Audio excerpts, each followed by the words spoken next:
saya ingin informasi tentang pemberantasan kecelakaan di sini. Terus bahwa hemoglobinnya 8,96 mg, yaitu rendah ya, juga rendah dan hemoglobinnya 5,96 juga rendah. Di sini selanjutnya saya bertanya, yaitu apakah benar bersedia untuk diskusi terkait pola makan sama saya? Iya, bersedia. Baik, Bapak, selanjutnya saya ingin memulai untuk tinggi dada dan berat Bapak, apakah Bapak bersedia? Iya, bersedia.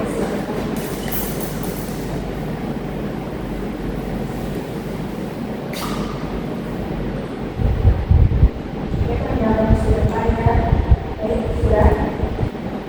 Lalu untuk tinggi dadanya silakan.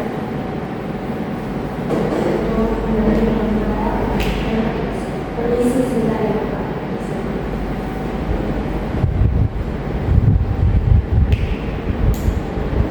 Baik, sudah. Silakan lebih lanjut.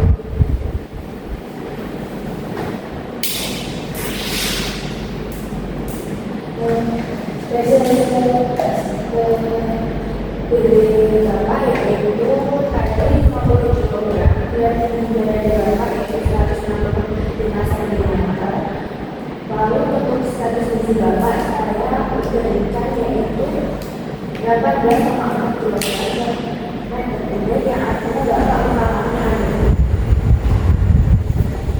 Selanjutnya boleh diceritakan Bapak untuk kemarin Bapak makan apa saja dari pagi sampai malam. Dari pagi saya cuma minum teh dan makan sedikit kopi.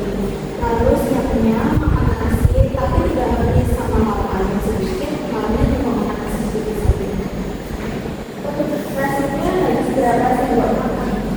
Paling cuma setengah porsi, kadang kurang. Untuk lauk seperti daging, ikan, atau telur atau Bapak sering makan kacang? Jarang, soalnya kadang tidak selera. Lalu apakah Bapak sering merasakan demam atau tidak enak di mulut?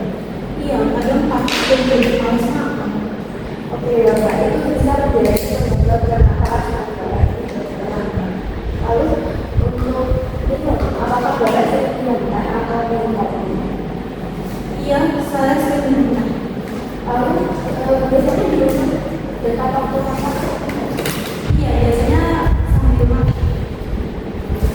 Dari wawancara Bapak tadi bisa saya simpulkan bahwa asupan makan Bapak ini masih kurang ya dari yang dibutuhkan. Di sini tercatat bahwa reservoir Bapak itu energinya 1050 kilokalori, protein 35 gram, lemak 30 gram, dan karbohidrat 150 gram. Untuk energi protein lemak dan karbohidrat ini menunjukkan bahwa di bawah kebutuhan, yaitu di bawah 80% dari kesehatan.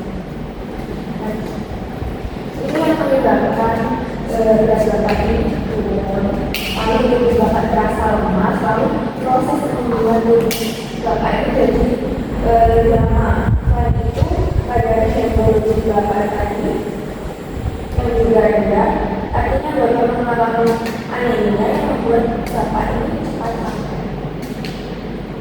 Nah, di sini saya ingin menjelaskan tentang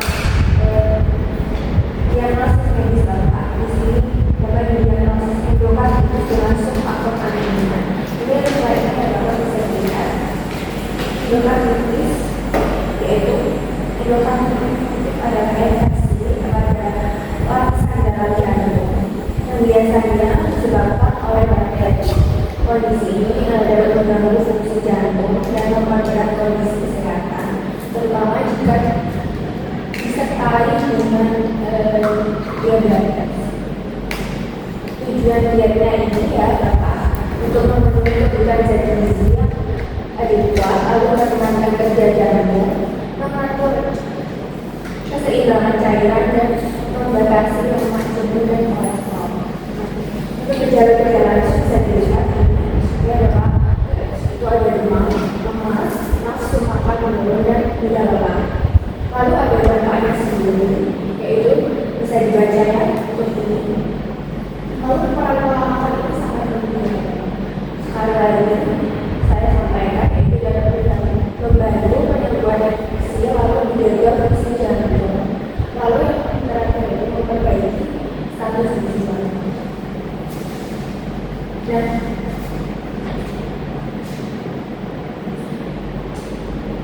karena nafsu makan bapak kan bermon, jadi saya tidak akan memasukkan makan banyak sekaligus ya.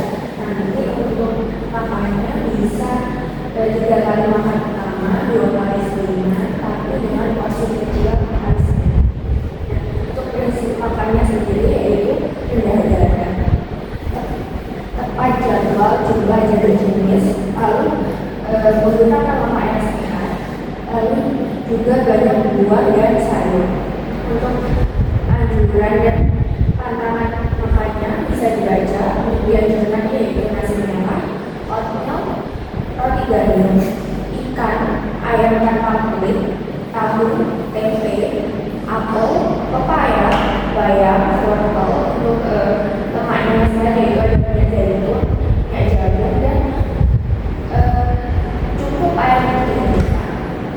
Lalu untuk yang dibatasi itu ada makanan asinnya garam, gorengan, makanan cepat saji, makanan kemasan dan buah.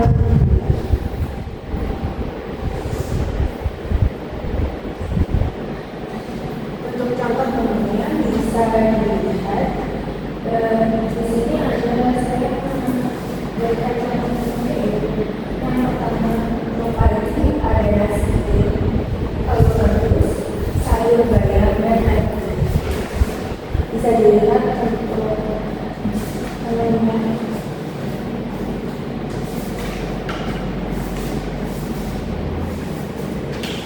Untuk nasi putih kita ada porsi. Biasanya kita pakai yang porsi kecil karena saya menyarankan bahwa tadi makan porsi kecil bisa pakai yang seperti ada di gambar ini, satu porsi kecil yang 100 gram. Jadi itu lalu ada selingannya saya menyarankan untuk makan buah pepaya. Lalu siangnya nasi, ikan rebus, sup sayur dan tempe. Lalu selingan sorenya bisa minum susu atau kacang hijau. Lalu untuk malamnya ada nasi, ayam tanpa kulit, tumis sayur. Saya ingin memberikan langkah yang tepat. Seumpama Bapak ingin menggantikan daging-daging, Bapak ingin mengganti dari nasi menjadi yang lain. Di sini ada daftar bahan makanan pembuka. Bisa dilihat untuk nasi matang 100 gram itu sama dengan 3/4 gelas. Umpama Bapak ingin mengganti seperti dengan rempah, berarti 100 gram nasi pagi setara dengan 210 gram rempah. Berarti itu 2 biji kentang sedang.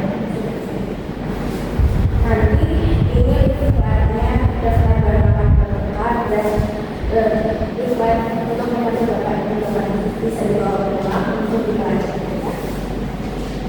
Nah, untuk beberapa hal yang bisa Bapak lakukan, mungkin Bapak bisa makan walaupun sedikit tapi rutin.